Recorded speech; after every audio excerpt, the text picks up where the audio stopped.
నామాలు పెట్టుకుని వచ్చారు అని అంటే ఎవరికి పంగనామాలు పెట్టడానికి వచ్చారు లతా శ్రీధర్?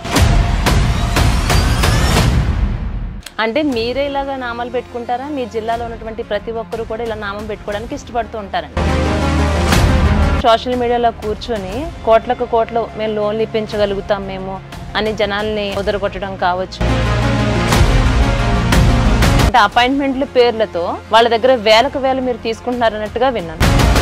లోన్ ఉంటే ఇప్పాను సార్ అంటే అటెండ్ రైతుల్ని అరైతురే అనే బ్యాంక్ మేనేజర్లను చూసిన, బ్యాంక్ స్టాఫ్ని చూసిన.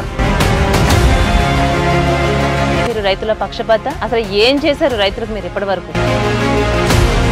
అంటే చదువులు రానటువంటి రైతులను తీసుకొచ్చి మీకు ఇలాంటి లోన్స్ ఇప్పిస్తాను అలాంటి లోన్స్ ఇప్పిస్తానని చెప్పి వాళ్ళని తీసుకొని రావడం, వాళ్ళని అప్పులు పాలు చేయడం.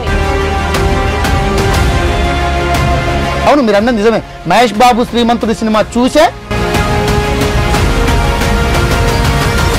60 కోట్లు ఇస్తామని అంటే కోట్లు ఎంత ఈజీగా చెప్పేస్తున్నారు మీరు. ఇన్ని కోట్లు ఇస్తాము, అన్ని కోట్లు ఇస్తాము, ఇలా వస్తుంది అలా వస్తుందని. ఎట్లాంటి వాళ్ళకి ఎవరికైనా ఇప్పటి వరకు సబ్సిడీ అందిందంటారా, వచ్చిందంటారా? అంటే ఒంటరి మహిళలకు శిక్షణ కార్యక్రమం అని చెప్పి వాళ్ళని భ్రష్టు పట్టిస్తున్నారు. అంటే పెద్ద పెద్ద చదువులు చదువుకున్న మీకు అసలు కులపిచ్చి ఏంటి? ఫస్ట్ మీరు అడిగే క్వశ్చన్ ఏంటి? మీ కులం ఏంటి అనే కదా అడుగుతారు. అంతే అంటే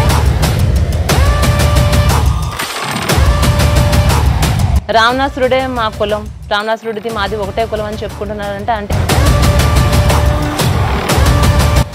మరో హర్షసాయి కాబోతున్నారంట. పెద్ద తలకాయలు ఎక్కడున్నాయి అవన్నీ బాగా సెలెక్ట్ చేసుకుని ఒక రావణాసురుడితో పోల్చుకుని ఇటు హర్షసాయి ఇటు రజనీకాంత్, ఒకవైపు రావణాసురుడు,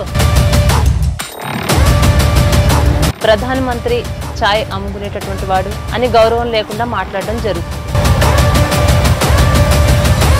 అసలు భూమి మీద ఉందామని